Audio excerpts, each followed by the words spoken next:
very good evening, ladies and gentlemen, and once again we warmly welcome you to Yokoten. And for the first time in the series of Yokoten, we have a special guest out of Hash 33, and this is none other than Arshad Ahamed, who is the Regional Director Brands and Media Strategy for a regionally big company out of Malaysia. And I warmly welcome him. Hi Arshad, how are you? Hi Asas, great to reconnect with you. I'm good. How are things with you? It's amazing, and thank you very much for joining session probably as the first guest in the series that we are going to have in future. And it's nice to see you because the last time I saw you, it was what 2008, 2009, quite a long time ago. Well, yeah, a very long time ago. Back then, where I was still a little, dumpling, trying to find my way through life, and you were my lecturer. I was not planning to say that, but thank you for bringing that up. So I'm not going to ask the tough question of how happy you are with my lectures online, but maybe I'll figure out as we go on and we talk about certain things because I believe that the subject we met was marketing research and information. Yes, it was. Yes, it was. It Hope was. it was an interesting It subject for was you. very much, very much. It was an interesting subject. At the time, though, I didn't know it, right? Because when we were going through the theory of it, it seemed like a bit of a drag. But later on, it actually became as a subject, as something that I actually like do. It became something that I started following with quite passionately, and I mean, to date, I dabble in things that I learned from them and from then, and then obviously things evolved in. They have to evolve, right? It's been what, a decade and a half almost. So as things evolved, a lot of new and interesting avenues came about, and even the last couple of days, I was putting together a Gen Z research for one of our petroleum clients here in Malaysia, Nice. to be run across 3 markets. So yeah, I guess you could say a lot of what we did back then has stuck and has contributed a lot to what I'm doing today. Wow, and I must say, like, I'm really proud of what you have achieved because I think when we met, you were, as you said, just out of Royal College. You have joined Third Wave at that time, and you were just young, right? Young, and trying to find your way through. And I think then you moved into later on into JWT, and you worked for many companies like MAS, GSK, Group M. You moved to, I think, India for a short while, then you moved to Malaysia. And I got to hear the time during JWT, you have been winning even internal awards, and it was named the Cockroach Award or something. Is that true? And what is this about? That is true. So our CEO at the time, a gentleman by the name of Himanshu Saxena, a very, very smart guy. I learned a lot from him, honestly, a lot. And he came up with this thing at one point. He wanted to improve the quality of thinking at the agency. And what better way to do it than to incentivize people, right? So he created this quarterly award called Cockroach Awards. I have a feeling it had something to do with longevity and survival of the fittest. I hope it wasn't the fact that we were a bunch of pests. I was about to ask that. But yeah, so that was it happened, and it was an award given out to the best brief for the quarter. And it just so happens that as I transitioned from account management to strategy, I started winning that on a regular basis and kind of made a habit out of it, to the point where towards the end I was banned. Wow, amazing. And I heard, it has been tough. It was always, for those who were internal achieving it, and until you got banned because you were winning it over and over.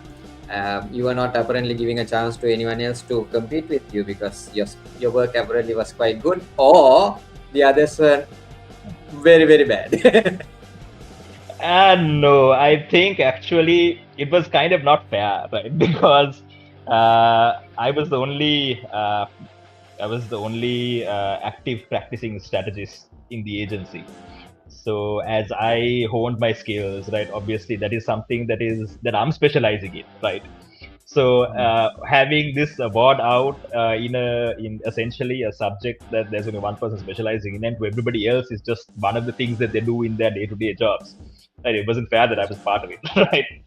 So of course it had to be kind of taken out because, of course, as you know, like account management, and that's actually something that even today. In modern advertising or the advertising industry, I feel has kind of changed a bit, is that account management doesn't really get as involved in the thinking process of the briefs as they used to. So when I cut my teeth in this game at JWT, it was like mandatory for the account management person to take the brief from the client and write the brief themselves. And then, of course, as a strategist, we would come in and improve it, which is fine. It's a part of the process, of course, but it was absolutely frowned upon to take the client brief just as is and give it to creative. In fact, if you did that, like, creative will throw you out and they don't even come and talk. Right. It has to be there has to be an interpretation from the account management individuals or professionals themselves. So I see that has kind of died a bit, and it's a bit sad, right? Because I think that everybody, regardless of which department that you work on, you should be thinking on your brand. You have to be, right? Even if you are the person managing it on a day-to-day basis, it's not good enough to be just a messenger or just be there to manage the relationship. Of course, it's a very big part of it. Managing the relationship is a huge part of it. Managing the profitability of the account is a huge part of it. In fact, you could argue that those two are probably the main things. But you're doing this job and you're actually in quite an interesting industry. I mean, what's the point if you're not thinking on your brands? Definitely, because there's one thing even at Hash33 we always tell our team, like, number one, imagine when you work for a client that you are part of that organization. You're an employee of that organization. That's the first thing you need to think, so that you have a belongingness, you like your job, and you start thinking from their perspective, not like a vendor or a partner. The next thing is always try to be a full stack guy, just or a girl. Don't just get stuck with your job role only. Whilst you have depth of knowledge, also have the breadth of knowledge as well. Kind of go across functions, and in that, even to sales, I personally hate this demarcation between sales and marketing, or now marketing, you have digital marketing as well, and then you have PR. So the days we were doing it, like, we didn't know even there was a segregation, there was no difference, you basically do everything, right?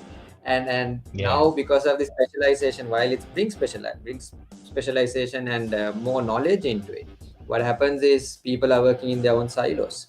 So as you rightly said, if you're an account manager, you are responsible for the client, and you need to think for the client. You can't just be a messenger where you post things from a box to box. You need to own it, because as an account manager, you'll be living with the client. You'll be seeing more things. You'll be the eyes and ears of the client, right? So you can always get back to your team and give your input, be part of the strategy, and it's both ways. It's both ways communication. So I'm glad that you brought that point, because Yokoten is all about sharing best practices, and the whole idea of this session is anybody who's viewing it to kind of take it and share their thoughts. So if anybody's, we can see a couple of people have already connected, they are on a live stream. Please send messages, comment. I can actually see a comment already. Asita had said, it's interesting. Thank you, Azi. So anyone else who's there, please, you can either comment, you can criticize, you can agree, you can disagree. This is just our thoughts, our feelings. We are not trying to be experts here, but we hope we can share something, and something that could inspire you, or something that could add value to you. So with that, Ahamed, or Arshad rather, I have something that I want to ask you. Now, I remember you as a youngster, and you said you were in account management, you were in strategy. And when I went through your profile, you've been putting on multiple hats. You've been in media business, you've been in marketing and account management, you've been in creative, and then now I see there's some data science thing behind you. To start with, what did you do for A levels, and what did you want to be when you grew up? Good question. I had no idea what I wanted to be. And I did commerce for my A levels. That's because I barely scraped through my O levels. I got 4 S passes and a couple of C's, and like I think 1B and 1A or something like that. Right. I barely got through it. So because of that, I was not able to do maths. I was not able to do science. Art seemed like a little bit, it seemed frivolous, right? I mean, like there were subjects like logic. I'm like, logical thinking to me was like something that you do. Why you don't have to learn it, right? So that didn't I make still sense don't to me. understand what that subject is. Yeah. So that didn't make any sense to me. Economics, okay, but for me, I had a big problem with economic theories. Is that everything was hinged on one assumption, which is that all factors remain constant, which it never does in the real world. And to me, I couldn't grasp that. Right? I was like, so then how does this make sense? Right? If the condition that you need for the theory to be true never happens, right? So then we were left to commerce, and so it also happened that all the yakos in our class or in our batch ended up in commerce mostly.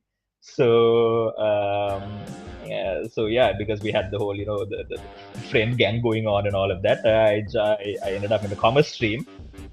Did commerce, very quickly realized that accounts is not my thing, and I even before going for my A levels, even when I left the house, I told my parents, "Hey, listen, I'm failing accounts." Okay, that's a given, that's for sure. And went did my A levels and failed accounts, and I got a B for business studies, and I got I think a C for econ. So that was that, and then it was business out of everything that there was to do about it. So I got a B for business, right? So business studies then has a lot of things. So since I failed accounts, right, all the accounting stuff was like eliminated. So by process of elimination, I ended up in marketing. So marketing wasn't a choice, is it? Nope. It wasn't a Oh, wow. specific choice. Okay. It was literally process of elimination. That's I can't do interesting. this, can't do this, not smart enough for this, I'm too dumb for this. So what am I left with? Okay, marketing. Wow.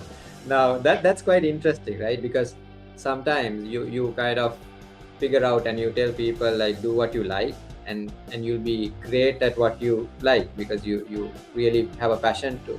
And looking at you, I really see how passionate you are about your subject, and how interested you are in even grasping new things, going into new areas like data science, for an example.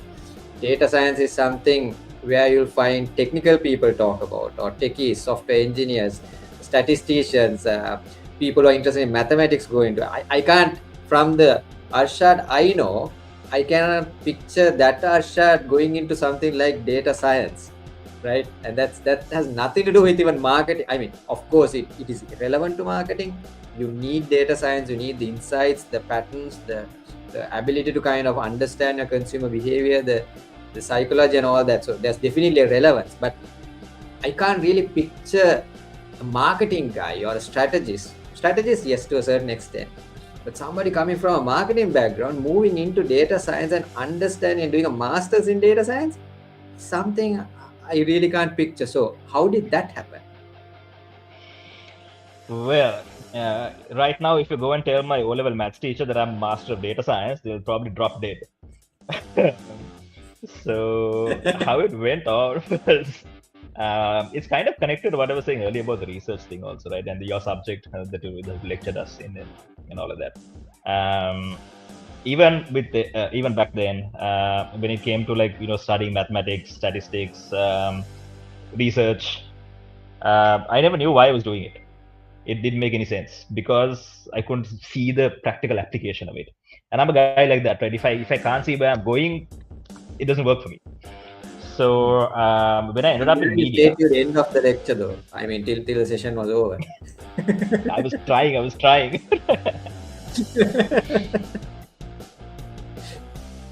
So when I ended up in media, a gentleman called Sabri Hanis, who's a very, very senior person in the media industry.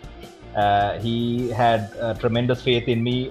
He gave me an opportunity to lead strategy for the largest media agency in the country, having had absolutely zero experience in media. I had spent a day in my life in a media agency. I came from a creative agency, but when I went in there and I started working on media, I very quickly developed an appreciation for what you can do with data. And I started getting more and more and more curious. I was like, there's more that we can do, because we have access to so many data points here. There's so many things that we measure, right? And we can cut it in different ways. And I dabbled a little bit in a little bit of that when I was at GSK as well. When I was basically portfolio marketing manager for Malaysia and Indonesia. There again, there was the industry is such, right? And the companies are such that we tracked a lot of things. So those two things together really had my curiosity going on. And then I realized that, hey, basically where I came to was, if I want to be a better strategist, if I am able to manipulate data to mine insight, because that's what a strategist is. That's what a strategist does, right? It's all about mining insight. So you can gather insight from different places. You can mostly through either observation or by reading philosophy, being a student of philosophy rather. Human psyche, consumer psychology, that's a big thing. Behavioral science. You can use all those different subjects to kind of gather data. However, insights. However, data is something that, as people working in companies and working in these industries, we have access to, and it's we don't do enough with it. So that was something that was really interesting to me. Like, what if you could use media data to understand something about consumer behavior? And what if you could understand something that nobody else can pick up on, right? You can catch a signal that nobody else can catch. So I was really interested in this, and I was playing around with it and thinking about it. And then it just so happened that the data science masters kind of opened up. I had a colleague at Group M, the guy called Rohan Pereira. He really pushed me, and he was saying, "Come, a guy like you thinks like this. Okay, we should do this. Let's you and I get together and do this." So we did. We went and joined up the class. We signed up. So we signed up, and we actually had to go out of our way to prove that we had some background in data for them to even accept us. Right, so we actually had to submit our CVs and make a whole case for ourselves, because we didn't have, neither of us came from that background, right? I mean, I studied marketing. I have a BA in business admin. So where does the statistics and computer science bits come from? So we had to kind of tell them that we had to finally convince the panel that we were quick learners, and then they agreed to allow us into the class. And by the end of it, Rohan was valedictorian. He was number one in the batch, and I was number 2. Amazing! Wow, that really deserves an applause, because I mean, it's something unimaginable in most of the cases, because I know for a fact that data science always has prerequisites, and they would say like computing background or statistics or something like that, and it's not easy to get in. And being that to be the second in the batch, and your colleague to be the top, I mean, that is some definite, I mean, it's an achievement. This is probably even a lesson, because my personal feeling is application is more important in learning than the theory itself. And I believe that would have been probably the edge you guys had, because most of the time, if you look at a data scientist or somebody who is learning data science, they'll always go to the numbers, they look at the statistics, they look at the patterns, without understanding how it applies or why it is necessary. Whereas probably because you were a strategist and your colleague was also from a similar background, you guys probably would have started from rather why, than probably looking at the numbers, and then try to build what's this phenomena we are seeing here, what is the relationship here, and why is this not connecting with what we are seeing. So my assumption is probably application experience would have really helped over key theories and technical knowledge for you guys. I don't know, correct me if I'm wrong. Oh, absolutely, absolutely, you're absolutely right. Because I mean, the two marketing guys, like you said, that it's very rare that marketing people would get into a technical subject like this. And it just so happened that in a class full of mathematics and computer science grads, the two marketing guys topped it. They beat everybody. Okay, so that says a lot, right? Because you're absolutely right about the practical application and stuff. And in fact, a lot of our course directors and supervisors for theses told us that they really want the two of us especially to continue in this field, because while there would be lots of technically sound people, and when I say technically sound people, everybody else in our batch can literally run circles around us when it comes to coding or when it comes to statistics. They will humiliate us to the hill, right? So then how did we manage to beat them? Okay, here's the question. It's application, like you said, right? If you the more you understand the problem, the more you can define the problem and really understand what exactly are you looking for, and then you apply that to the realities of the industry. If you can do that, and of course, if you're going to apply it to the realities of the industry, you have to understand the industry, right? So if you check all those boxes, then what are you? You are a subject matter expert.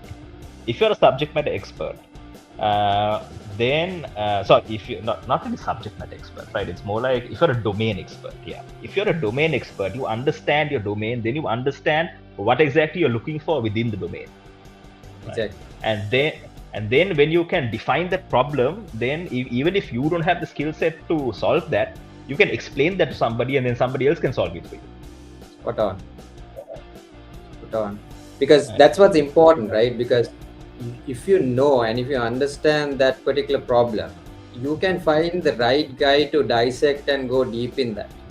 You don't need to get your hands dirty in that sense, because there's always experts who could do certain things in certain ways. It's the same with, even if you take the creative industry, just because you came up with the idea, you don't have to do the production, you don't have to do the graphics, you don't have to write the text, right? You can always get an expert, but what you need is give that direction. So whether it is any industry, all you need is that's exactly why I think it's important to look at that breadth and depth of knowledge always, than being specialized. Sure. Absolutely. So that absolutely. So when you said that, actually, it just reminded me of this quote, right? They say, "Jack of all trades, master of none." That's only half the quote, right? It's Jack of all trades, master of none is oftentimes better than a master of one. Exactly. That's the whole somebody thing. forgot it and deleted it on purpose, probably. Exactly. Yes, and so I think in the same way, similar also, there was a wrong Sri Lankan quote also. Loing එක දෙයකට වෙයි සමත. I don't know if you have heard, which means one person in the world will be great in one thing.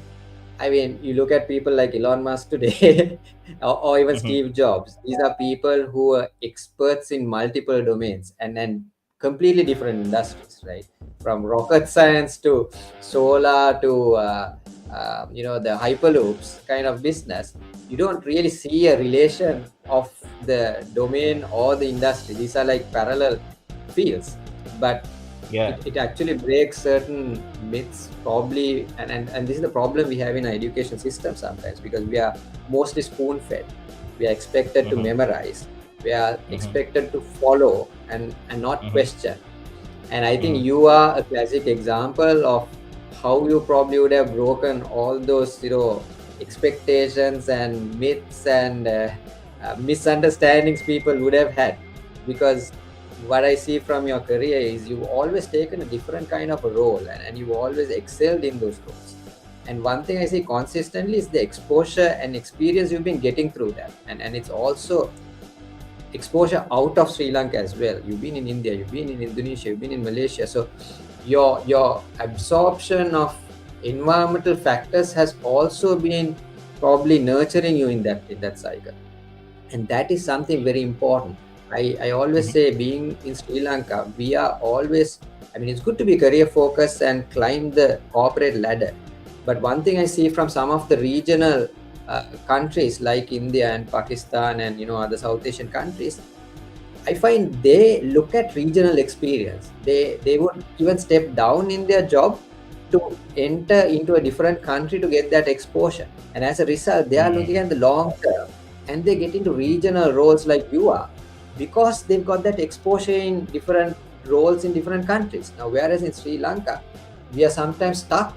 We want to be seated and comfortable in one place, and we are looking at just climbing the corporate ladder there. But what we don't realize is if we are given a regional role at one point, or if we are supposed to Mm. step out of our comfort zone, we can't Mm-hmm. do that, right? Yeah. So I don't know whether you did it by purpose or whether it was by accident. How did you really get this exposure out of Sri Lanka? How did that happen? Okay, so GSK was the interesting time actually. So I joined GSK Sri Lanka as the manager digital transformation. So they were going through this process where Yeah, it was sorry basically to sorry to sorry. interrupt. Sorry to Yeah. interrupt, but digital transformation is another place I always hear techies taking on. How did you get that? Right. So it was because of the intuition and the smarts of my boss at the time, a gentleman by the name of Damien Gilgason. He was Mhm. the GM of GSK Pharma, Sri Lanka.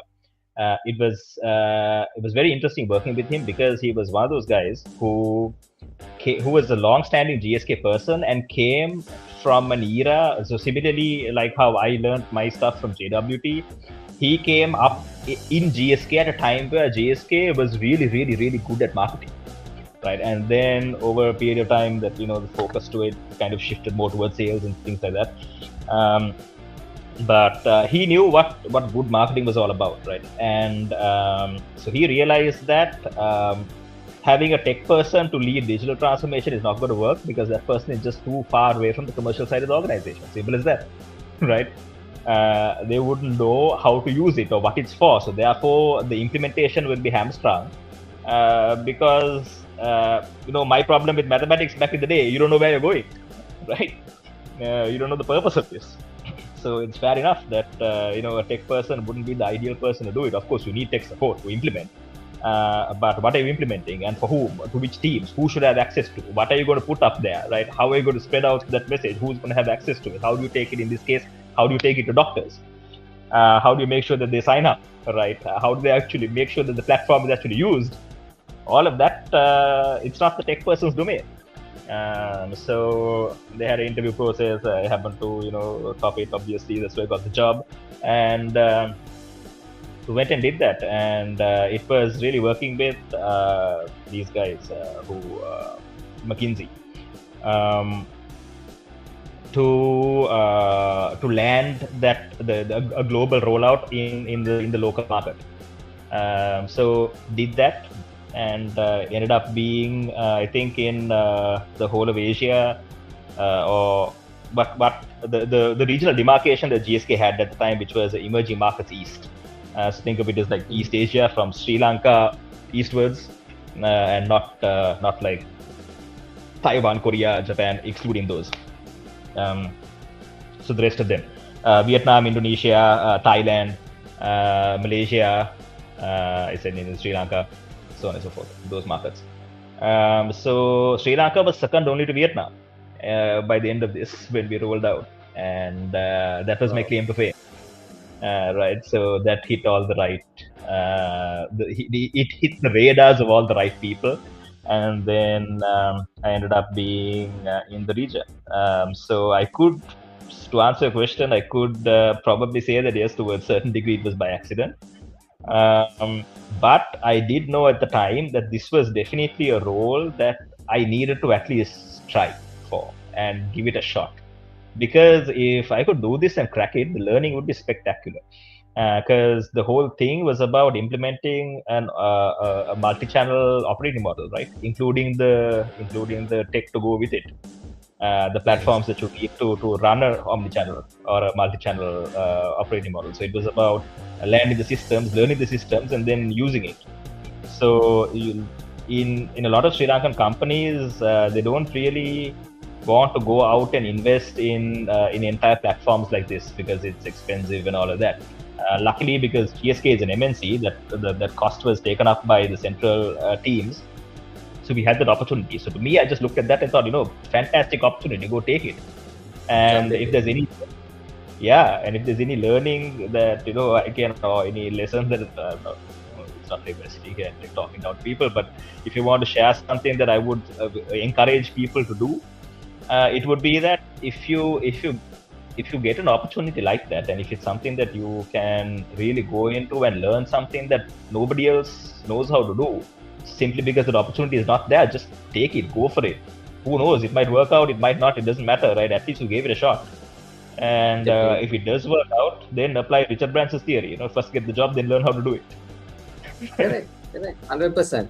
And that's something we strongly also, as a consultant, I always tell organizations and people and teams I meet. Number one, fail fast. It's okay to fail, but fail fast, and then take the learning from that and pivot. Because the biggest problem is we are always afraid about what others think, and we are worried about taking challenges that we are not comfortable about. And I think comfort is the biggest problem that we have today, because it starts from me.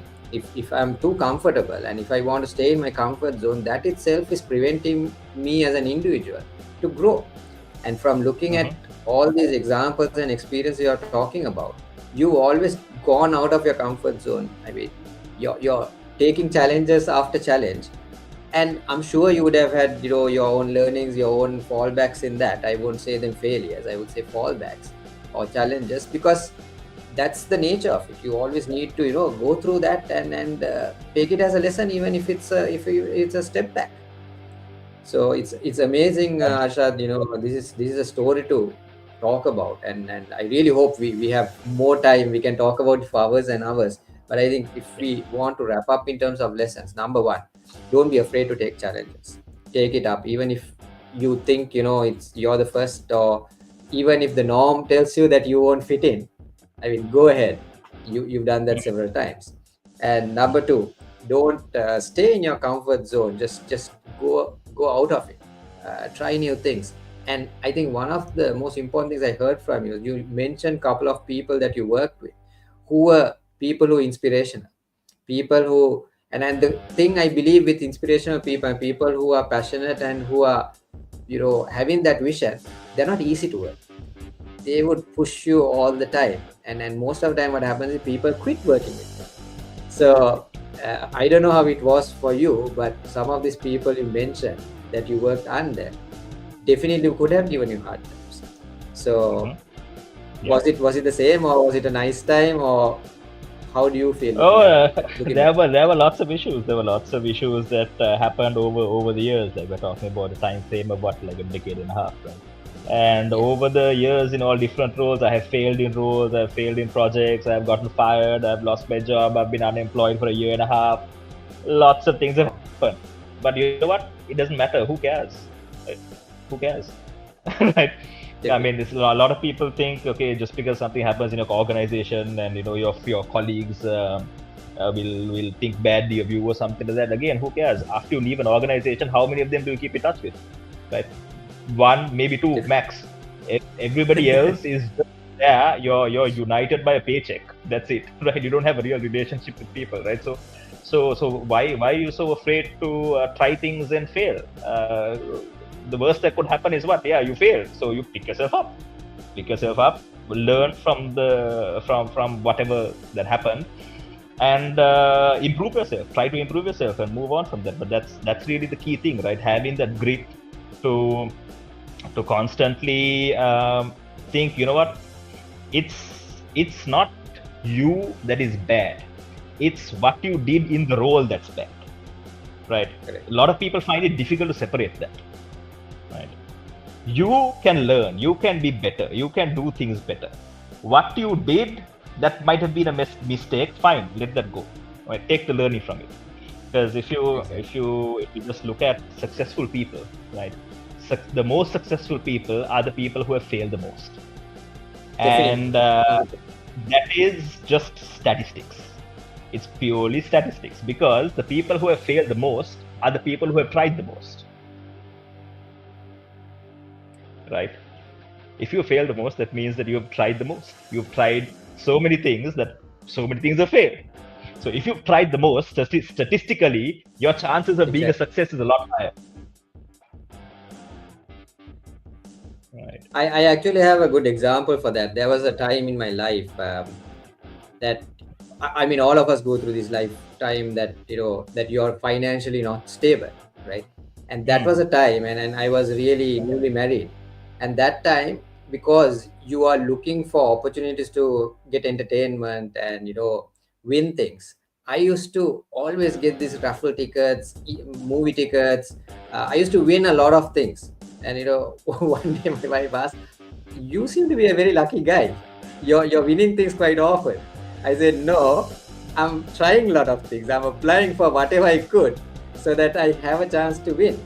Because that's what life is about. Sometimes we don't apply, and we complain. We say like, "I've never won a lottery. I've never won a raffle."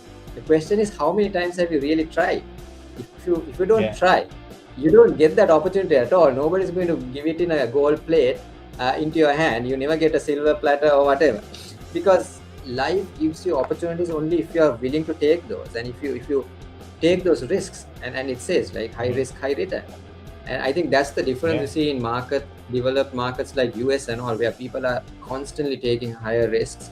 And if you take Mhm. again certain markets which are very conservative, and you're taking a slow game, and today's world, with the democratization of AI and development of technology and all that, you cannot sit back and look anymore.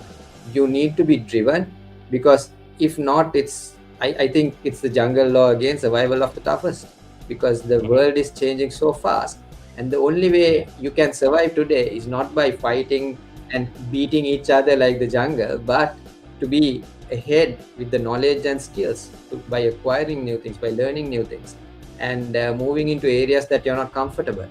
And I think Mhm. that's the key message we can take from your story, Arshad. And I'm sure there's a Mhm. lot more we can really talk about, but unfortunately, we hold this conversation All for right. 20 minutes, but we've already taken 37 minutes.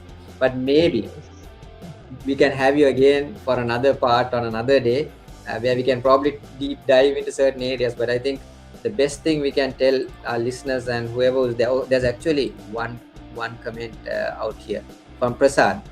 Brilliant, thought-provoking ideas. It's not who is bad; it's what you did in that role.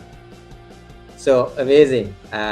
That says it all, and you really mentioned it, and I think that's the key message we can take home. Everybody could keep it in their mind, and I would say any youngster today, don't worry, go ahead, try things, and you Absolutely. never know. We'll have another story, and I think if Arshad travels back in his time and speaks to the Mhm. young guy in probably grade 7 or 8, I'm sure you're going to say something totally different, right? Or you'll probably even say, "Keep doing, don't worry," Yeah. because life is that, right? Yeah. So Keep thank going. you very Keep much, going. Arshad, Keep for your pushing. time. Keep pushing, so thank you very much for keeping I mean, it's quite late for you. You're connecting from Malaysia, though you're a Sri Lankan.